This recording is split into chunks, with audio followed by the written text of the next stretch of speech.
기드온의 아들 아비멜렉이 스스로 왕이 된 이후에 3년 만에 자기를 지지하던 사람들에게 의해서 반역이 일어났고, 그 반역을 진압하던 중에 비참한 최후를 맞이한 아비멜렉이었습니다. 그런 일련의 사건들로 인하여서 당시의 이스라엘 분위기가 굉장히 어수선했을 것이며, 또 안으로 그렇게 문제가 있으니 밖으로도 아마 외부의 공격을 번번이 괴롭힘을 당했을 것입니다. 그때의 두 사사 돌라와 야일이 나타나 이스라엘을 다스렸습니다.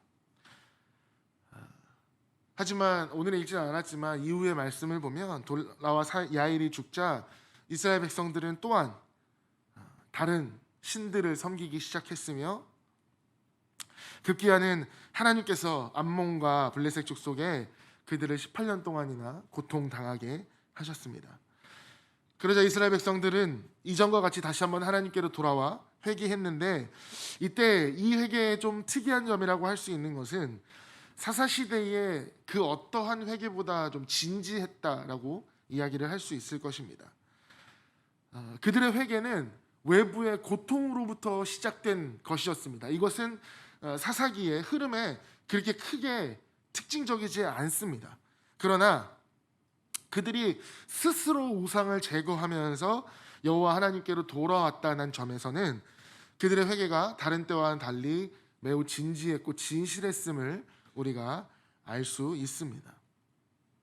오늘 본문 1절에서 2절을 보시면 아비멜렉의 뒤를 이어서 이사갈 사람 도도의 손자 부하의 아들 돌라가 일어나서 이스라엘을 구원하니라. 그가 에브라임 산지 3일에 거주하면서 이스라엘의 사사가 된 지 23년 만에 죽음에 3일에 장사되었다라고 굉장히 짧게 사사에 대한 이야기가 나와 있죠. 이 돌라라는 사사가 이스라엘을 구원했습니다. 에브라임 산지 3일에 23년 동안 거주하면서 이스라엘을 다스렸고, 이사갈 지파에 속한 사람이었으나 에브라임 산지 3일에 가서 살았습니다. 이 3일이라는 곳의 정확한 위치는 우리가 알 수는 없지만 이 사마리아 지역과 동일 지역으로 보는 사람들도 있습니다. 그것이 중요한 것이 아니라 왜 자기 지파를 떠나 다른 곳에서, 다른 지파에서 살 수밖에 없었는지 정확하게 알 수 없으나, 아마도 미디안 족속의 고통, 압제로 인하여서 이 에브라임 산지로 이주한 것이 아닌가 생각이 들어집니다. 이 돌라라는 사사가 23년 동안 이스라엘을 다스렸지만 그의 활동에 대한 기록은 자세히 나와 있지 않습니다. 다만 이스라엘을 구원했다는 정확한 표현과 23년 동안 이스라엘의 사사로 있었다라는 내용만 짤막하게 기록되어져 있죠. 그래서 우리는 돌라를 이 소사사, 작은 사사다라고 이야기를 합니다. 드보라나 기드온, 삼손이나 입다처럼 큰 전쟁에서 승리한 사람도 아니고 극적인 모습을 보여준 것도 아닙니다. 그렇다고 해서 그가 이스라엘의 구원을 위해서 전혀 한 일이 없냐? 그것도 아니죠. 아마도 돌라는 이 외국, 다른 사사 시대의 흐름처럼 외국의 압제에서 다른 족속들의 고통에서 이스라엘을 구원한 것이 아니라 이 아비멜렉이라는 그 사람의 사건 이후에서 일어난 종족 간의 분쟁을 해결하거나 아비멜렉 사건으로 인하여서 고통당했고 상처 입은 이스라엘 백성을 안으로 돌보았던 사사였던 것 같습니다. 10절 앞절에 이제 6장에서 8절에 이제 기드온이라는 엄청 큰 용사 나오지 않습니까? 300명으로 정말 미디안 사람들을 물리쳤고 이스라엘을 구원했습니다. 그에게는 아들이 70명이 있었습니다. 그 중에 한 명이 바로 아비멜렉이라는 사람입니다. 9장의 내용을 보시면 이는 첩의 아들이라 서자라고 되어 있습니다. 이 아비멜렉이라는 사람이 세겜 사람들을 선동했습니다. 내가 왕이 되어야 한다. 그러자 세겜 지방 사람들은 다른 지방에 있는 69명의 다른 아들들이 왕이 되는 것보다 자기 지방 사람, 자기 출신의 한 사람이 왕이 되는 것이 좋다고 생각을 하여서 아비멜렉의 뜻에 동참을 하였죠. 그가 왕이 되도록 지원을 했습니다. 그들에게 받은 돈으로 이 건달, 깡패들을 고용해서 오브라 반성에서 나머지 69명의 형제 중에 68명을 죽여버립니다. 그리고 세겜에서 스스로 왕이 되어지죠. 왕이 되었다, 그냥 끔찍한 쿠데타가 일어나서 정치 사변이다라고 이야기를 할 수도 있지만 더 비극적인 것은 그들이 가족이었다라는 것입니다. 그 안에서 일어난 수많은 고통과 상처들이 이스라엘 지파에, 이스라엘 전역에 아마 퍼져 나갔을 것입니다. 그렇게 피를 묻혀가며 왕위에 오른 아비멜렉이 3년 정도 되었을 때에 가알이라는 사람이 반역을 도모한다는 소식을 듣게 됩니다. 당시에 이 세겜 사람들은 바알을 섬겼습니다. 바알 우상을 섬겼는데 가알은 어떻게 이야기를 했냐면 기드온이 바알을 훼손시킨 자이기 때문에 그의 아들 아비멜렉이 왕이 돼서는 안 된다라는 논리를 펴서 반역을 도모한 것입니다. 그 내용을 들은 아비멜렉은 군사를 이끌고 이 세겜성을 토벌하러 나옵니다. 1차적으로 가알 포함한 주도 세력을 토벌했고 2차적으로 밭으로 도망 나온 세겜 사람들을 도륙했고 3차적으로 그 밖으로 도망한 사람들을 다 사륙했는데 그때 죽은 자가 1000명 정도라고 합니다. 어느 외국의 다른 나라와의 전쟁이 아니라 내전이죠. 그런데 이 아비멜렉이 이 세겜에 협조한 데베스 성로라는 곳을 공격을 하다가 위에서 어떠한 여인이 던진 맷돌에 그만 머리를 맞습니다. 그래서 두개골이 깨져 죽는 끔찍한 죽음을 경험하게 됩니다. 하나님께서 얼마나 원치 않은 일을 아비멜렉이 해가고 있는지 사실 그 죽음에 의해서도 한 번에 드러나기 마련입니다. 이러한 일들을 겪으면서 이스라엘은 사실 외국의 압제보다 아마 내부적으로 더 큰 상처와 형언할 수 없는 이 분노가 있었을 것입니다. 그것이 다른 민족들의 압박과 고통을 받아온 그 연속된 역사 속에서 더 크게 일어날 수도 있었습니다. 이 내전으로 인한 상처를 안고 있는 백성들은 또 크고 작은 일들이 더 많이 일어났겠죠. 그때에 바로 이 돌라라는 사사가 그 문제들을 잘 해결해 주면서 이스라엘의 평안을 가져오게 되었던 것입니다. 우리가 신앙생활을 하다 보면 그러한 경우가 있습니다. 왜 나는 다른 어떤 사람처럼 크게 쓰임받지 않는가? 왜 나는 다른 사람처럼 저런 극적인 체험이 없는가? 왜 나는 다른 사람처럼 여러 사람의 관심을 집중시키지 못하는가? 나는 왜 이렇게 평범한 삶을 살아가고 있는가? 하지만 여러분, 평범할지라도 그 인생이 성실하다면 그것은 훌륭하다라고 평가받기 충분합니다.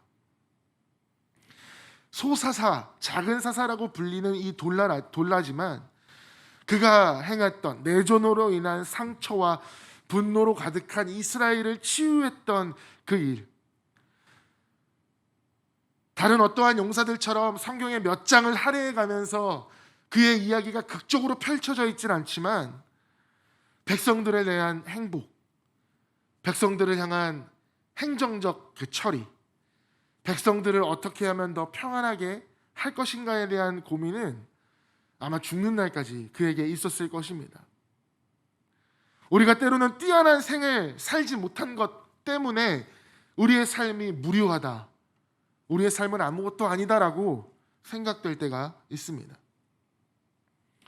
하지만 여러분, 독특한 일을 하는 사람이 아니라도 그저 평범하게 오늘 하루를 정말 말 그대로 살아낼 수밖에 없는 사람이라 할지라도 자기의 자리에서, 자기의 위치에서 성실하게 그것을 지키는 사람은 우리는 훌륭하다라고 분명히 표현할 것입니다. 평범하더라도 성실한 사람이면 그는 영웅입니다. 왜냐하면 누구나 그렇게 할 수 없다라는 것을 우리는 알기 때문입니다.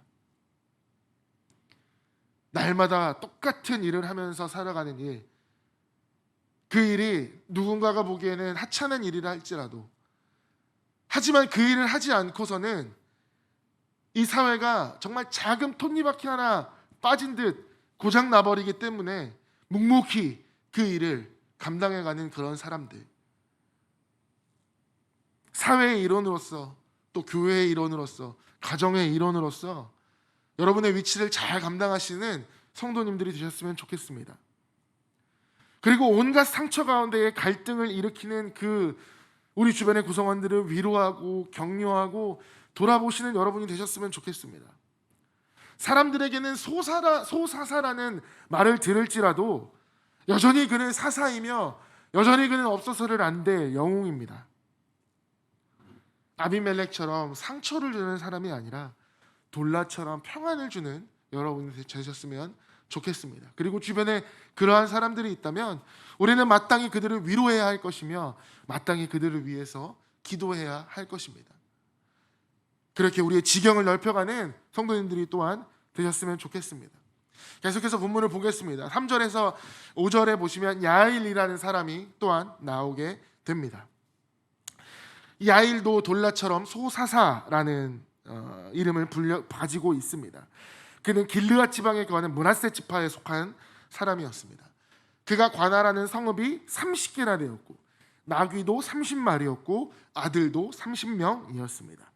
그 아들들이 나귀를 타고 성읍을 관리했습니다. 그래서 사람들은 그 성읍을 야못 야일의 성읍이다라고 불렀습니다. 이 야일이 관장을 하기 때문에 그러한 이름을 붙여진 게 아니라 야일은 조상 야일의 이름을 딴 사람인데 모세 당시에 므낫세의 아들 야일이 길르앗 촌락을 점령한 후에 그 성읍을 붙인 이름입니다. 민수기와 신명기에 자세히 나와 있습니다. 이 야일이라는 사람은 22년 동안 이스라엘 사사로 있다가 가몬이라는 곳에서 장사되었다라고 성경은 이야기를 하고 있죠. 이 가몬이라는 곳은 갈릴리 호수 동남쪽이나 동북쪽 중에 하나일 것인데 그곳에도 야일이 아들들이 다스리던 성읍이 있었을 것입니다. 돌라처럼 이스라엘을 전쟁에서 구원한 사람도 아니고 또 극적인 모습을 보인 사람도 여전히 아니었습니다. 사실은 어떻게 보면 돌라보다 야일이 한 일이 더 적었을 수도 있다라고 생각이 듭니다. 돌라는 아무 한 것이 없어도 일어나서 이스라엘을 구원하니라라는 말이 있습니다. 돌라는 아무 한 것이 없어도 일어나서 이스라엘을 구원하리라라는 말이 있는데 야일에게는 그런 말도 없다라는 것이죠. 그저 아비멜렉으로 인하여서 상처받은 백성들을 23년 동안 돌라에 이어서 돌라가 24년 동안 이스라엘 백성들을 평안케 섬겼고 그것을 받아서 22년 동안 야일은 잘 감당해 갔습니다. 이스라엘이 안정적이고 성장하도록 그의 일을 잘 감당을 했던 사람이죠. 하지만 우리가 여기서 봐야 될 것은 그가 극적인 구원자는 아니었지만 그에게는 자녀 교육이 잘 되어 있고 그 자녀들이 잘 협력하여서 이스라엘을 함께 복되게 했다라는 것입니다. 그로 인해서 그도 하나님 앞에서 이스라엘을 다스린 한 영웅이 되었습니다. 아들 30명이 있었는데 그들은 각기 나귀를 타고 다녔습니다. 이 고대 근동 지방에서 나귀를 타고 다닌다라는 것은 그 지위가 굉장히 높았음을 의미합니다. 30명의 아들이 30개의 소유의 성읍을 다스린 것이죠. 30명의 아들들이 아버지를 다 도운 것입니다. 아들들이 아버지를 전적으로 협력한 것이고 그들은 아버지를 존경하고 아버지를 도우려 했던 사람들이었습니다. 사실 아버지 입장에서 자신이 하는 일을 내 자녀가 돕고 이어가다, 우리 흔히 얘기하는 가업을 잇는다라는 것이 쉬운 일은 아닙니다. 그렇기 때문에 큰 일을 하지 않아도 자녀 양육을 잘한 사람들도 우리는 그 사람을 영웅이라고 부를 수 있습니다. 에베소서 6장 4절에 보시면 또 아비들아 너희 자녀를 노엽게 하지 말고 오직 주의 교양과 훈계로 양육하라 라고 말씀하고 계시죠.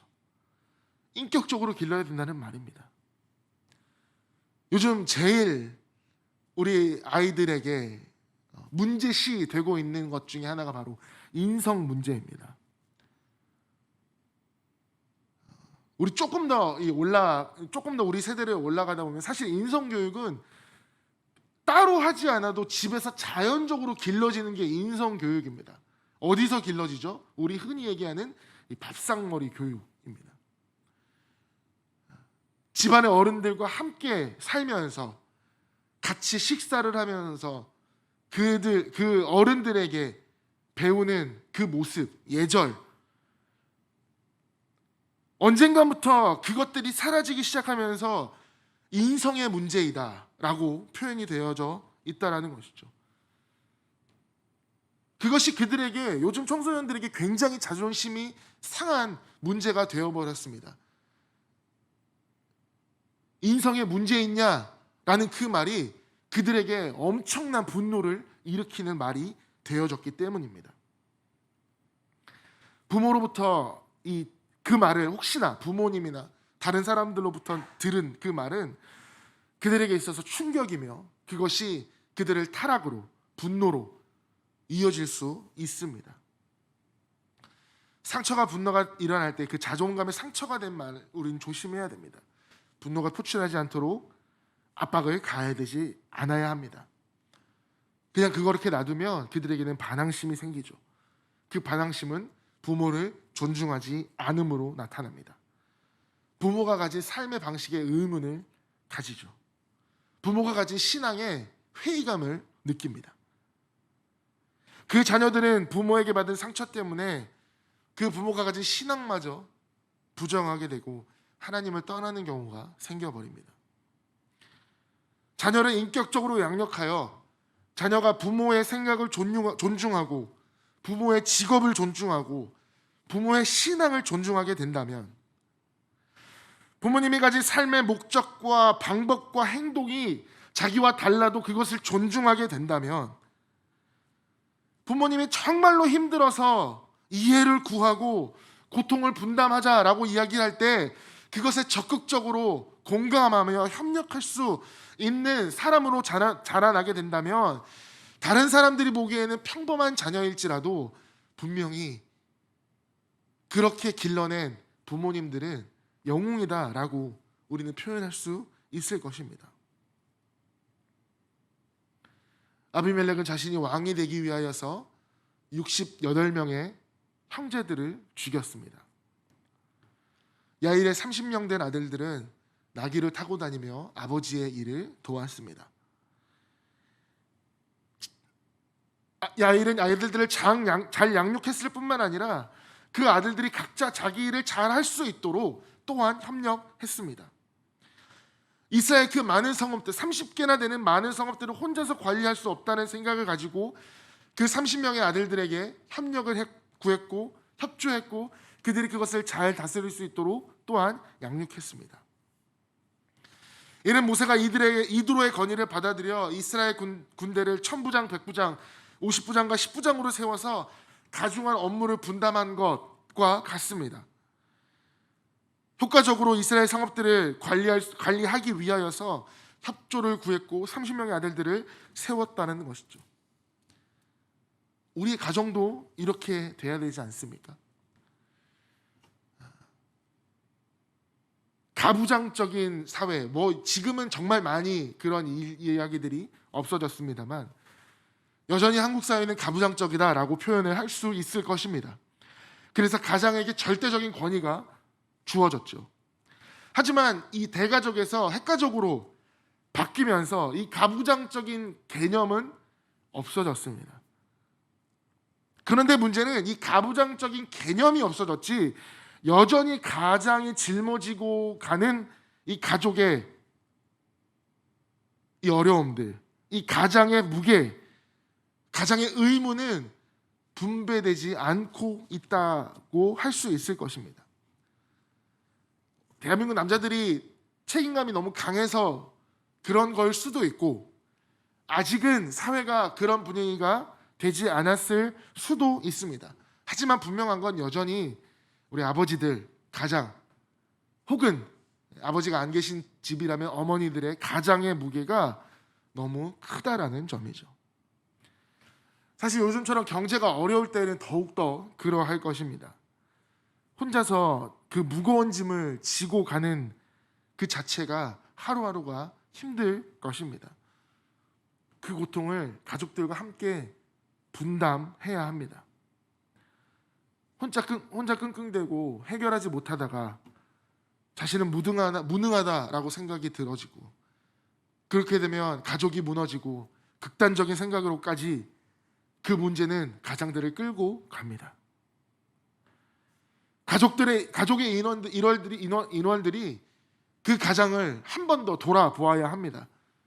함께 나눠질 의도만 있다면 존중하고 협력하고 짐을 서로 나눠 가져야 합니다. 서로 짐을 나눠 가져야 합니다. 갈라디아서 6장에 보시면 너희가 서로 짐을 지라라고 분명히 이야기하고 있고, 각자 자기의 짐을 질 것임이라라고 분명히 이야기를 하고 있지 않습니까? 그것이 가정의 문제라면 그것도 각자의 짐을 지어야 하는 것입니다. 그렇게 해서 그 가정의 위기를 극복했다, 우리 가정이 그렇게 극복이 되어졌다, 그렇게 행복을 유지하고 있다라고 한다면 그 가정이야말로 이 시대에 본받아야 마땅한 영웅의 가정이라고 우리는 할 수 있습니다. 사랑하는 여러분, 우리는 이 열악한 환경과 무능력 때문에 하나님께서 우리를 사용하지 않는다라고 생각하면 안 됩니다. 노아는 술 취한 사람이었고, 아브라함은 너무 늙은 사람이었고, 이삭은 공상가였고, 야곱은 거짓말쟁이였습니다. 모세는 말을 잘 못하는 사람이었고, 기드온은 두려워하였고, 삼손은 그저 머리 긴 바람둥이에 불과했습니다.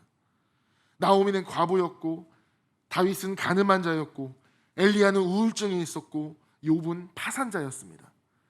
요나는 도망자였고, 세례요한은 가난뱅이였고, 사마리아의 여자는 이혼한 사람이었고, 삭개오는 키 작은 자였고, 바울은 포악한 자였고, 디모데는 위궤양이 있던 자였습니다. 그럼에도 불구하고, 제가 제일 좋아하는 단어입니다. 그럼에도 불구하고 하나님은 그들을 사용하셨습니다. 아니, 어쩌면 그들이 그렇기 때문에 쓰임을 받았는지도 모릅니다. 고린도서 1장에 보시면, 그러나 하나님께서 세상의 미련한 것들을 택하사 지혜 있는 자들을 부끄럽게 하시려고 세상의 약한 것들을 택하사 강한 것들을 부끄럽게 하려 하시며, 하나님께서 세상의 천한 것들과 멸시받는 것들과 없는 것들을 택하사 있는 것들을 폐하려 하시나니 이는 아무 육체라도 하나님 앞에서 자랑하지 못하게 하려 하심이라. 아멘. 하는 일이 잘 되지 않아도, 하는 일이 사람들의 주목을 받지 않는다 할지라도 그 현실에 충실하면 그는 이미 영웅인 것입니다. 특별한 사건이 없다고 해서 돌라와 야일이 무능한 사람입니까? 아닙니다. 오히려 무난하게 이스라엘을 다스렸다는 그 자체가 어쩌면 더 대단한 능력일지도 모릅니다. 위기를 무사히 넘기는 것도 능력이지만 아예 위기 자체가 오지 않게 하는 것도 대단한 능력입니다. 사실은 하도 정말 다이나믹하고 파란만장한 시대를 살고 있는 우리들, 정말 이 대한민국을 살고 있는 이 시대, 정말 평화의 날이 언제인지 하루가 다르게 부러져 가고 있습니다. 하루하루 정말 굵직굵직한 사고들이 나오는 시대이다 보니까 정신을 차릴 수 없는 우리의 인생을 살아가고 있는 것입니다. 몇 년 후, 아니 바라옵기는 빠르면 올 연말 2020년과 2021년을 돌아본다면, 와, 우리가 어떻게 그 시간을 버티고 견디어 왔을까라고 의아할 정도의 그 어려운 시간을 우리는 지금 살아내고 있는 것입니다. 여기서 우리가 이 돌라와 야일의 이야기를 보면서 한 가지 더 집중해야 될 것이 있다면, 그들이 누린 평화가 과연 어디서부터 왔냐라는 것입니다. 사사시대의 그 사이클이 있죠. 그들이 범죄를 하고 외세가 침략하고 회개하고 영웅이 일어나서 이스라엘을 구원하는 이 사이클, 돌라와 야일의 시대에는 그것이 일어나지 않습니다. 외세의 침입이 없었다라는 것이죠. 영화 관상이라는 영화를 보시면 마지막에 주인공이 이런 얘기를 합니다. 자기는 파도만 보았다. 사실 파도를 일으킬 수 있는 건 바람인데 자기는 그 바람을 보지 못하였다는 것이죠.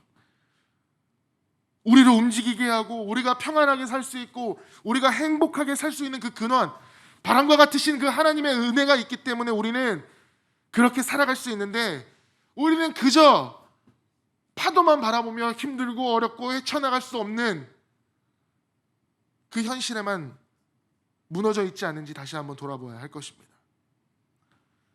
하나님께서 이스라엘을 평안케 하시며 잠잠케 하시고 부유함을 누리게 하신 그 이유, 돌라라는, 야일이라는 그 한 사람, 자신의 일을 작지만 묵묵히 최선을 다해서 이루어낸 그 사람들로 인하여서 하나님은 이스라엘에게 평화를 허락하신 것입니다. 하나님께서 기드온을 통해서 미디안 연합군의 압제와 학대에 구원해 주셨습니다. 사사 돌라를 통하여서 이스라엘의 내전에 인한 상처를 치유해 주시고 야일을 통해서 평안하게 하셨습니다. 단 두 문장으로 연결된 이스라엘의 이 역사가 사실은 45년입니다. 돌라와 야일이 평안하게 이스라엘을 다스렸다라는 짧은 한 문장에 들어가 있는 세월이 바로 45년이라는 것입니다. 짧지 않은 세월입니다. 사랑하는 여러분, 여전히 힘들고 어려운 상황 가운데에 앞으로 어떻게 살아갈지도 모르는 우리의 그 하루를 하나님께서 우리는 날마다 우리에게 던져주고 계십니다. 2020년 언제 가나 돌아보면 정말 훅 지나갔습니다. 2021년 1월 27일 오늘 주셨습니다. 내일 28일 또 주실 것입니다. 29일 또 주실 것입니다. 우리는 그렇게 하루하루를 주님 앞에서 어떻게 살아가야 되는지를 돌아보며 우리에게 주어진 하루, 우리에게 주어진 인생의 정말 점 같은 그 인생이지만 하나님의 시각으로 봤을 땐 그 점들이 모여 하나님의 나라를 이룩하는 성장의 그래프를 이루어져 가고 있음을 우리는 반드시 깨달아 오늘도 우리에게 주어진 하루에 최선을 다해 하나님이 사랑하는 보배교회 성도님들로 인하여 교회를, 이 가양동을, 서울을, 대한민국을 평안케 하였다라는 그 짧은 문장에 우리의 세월이 녹아드는, 그렇게 우리의 하루를 살아내는 성도님들이 되셨으면 좋겠습니다. 여전히 우리에겐 기회가 있습니다. 여전히 우리에겐 회개할 기회, 하나님 앞에 돌아올 기회 여전히 있습니다. 그 기회를 놓치지 않고 오늘도 주님과 동행하며 하루를, 그리고 주님과 이 하루를 넉넉히 승리하시는 여러분이 되시기를 주님의 이름으로 축원합니다.